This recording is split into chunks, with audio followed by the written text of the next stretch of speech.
Dengue প্রতিরোধে আগাম প্রস্তুতি হিসেবে ১৪ দিনের বিশেষ পরিচ্ছন্নতা কার্যক্রম শুরু করেছে রাজশাহী সিটি কর্পোরেশন। মশা নিয়ন্ত্রণে পরিচ্ছন্নতা অভিযানের পাশাপাশি ব্যবহার হবে ফগার মেশিন। ডেঙ্গু মুক্ত পরিচ্ছন্ন নগরী গড়ে তুলতে বাসিন্দাদের সহযোগিতা চেয়েছেন নগর প্রশাসক। মেহেদী হাসানের তোলা ছবিতে রাশিদুল হক রুশোর প্রতিবেদন।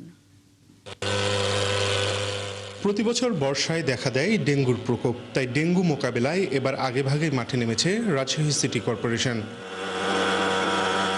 ডেঙ্গু প্রতিরোধে নগর জুড়ে চলবে ২ সপ্তাহের বিশেষ পরিচ্ছন্নতা অভিযান। ফগার মেশিনে ছিটানো হবে কীটনাশক ও লার্ভিসাইড। মশার ডিম ধ্বংসের জন্য লার্ভিসাইড স্প্রে করা এবং উড়ন্ত মশা নিয়ন্ত্রণের জন্য আমরা এই ফগার মেশিন স্প্রে করছি। এবং এইটাতে আমাদের টোটাল মশক ডিপার্টমেন্টের ১৩৮ জন কর্মী নিয়োজিত আছেন, যারা প্রতিনিয়ত কাজ করবে। সিটি কর্পোরেশনের এই উদ্যোগকে স্বাগত জানিয়েছেন বাসিন্দারা। বলছেন, পাড়া মহল্লার অলিগলি ও ড্রেনেও যেন মশা নিধন কীটনাশক ছিটানো হয়। ২ বছর থেকে কোনো মশা মারা বীজ দেওয়া হয়নি আমাদের রাজশাহী শহরে।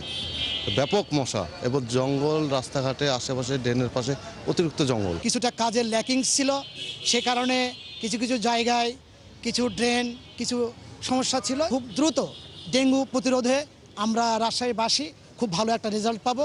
এদিকে মশার প্রজনন স্থল ধ্বংসে নিজ আঙিনা পরিষ্কারের পাশাপাশি নগরবাসীকে সচেতন থেকে পরিচ্ছন্ন, সুন্দর ও স্বাস্থ্যকর রাজশাহী নগরী গড়ে তোলার আহ্বান জানালেন নগর প্রশাসক।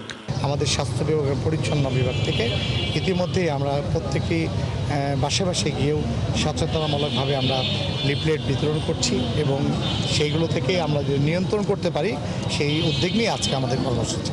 পরিচ্ছন্ন বিভাগের কর্মপরিকল্পনা অনুযায়ী নগরীতে প্রতিদিন ৫টি করে ওয়ার্ডে মোট ১৪ দিন চক্রাকারে ফগার মেশিনে কীটনাশক স্প্রে করা হবে। রাশিদুল হক রুশো, ৭১, রাজশাহী।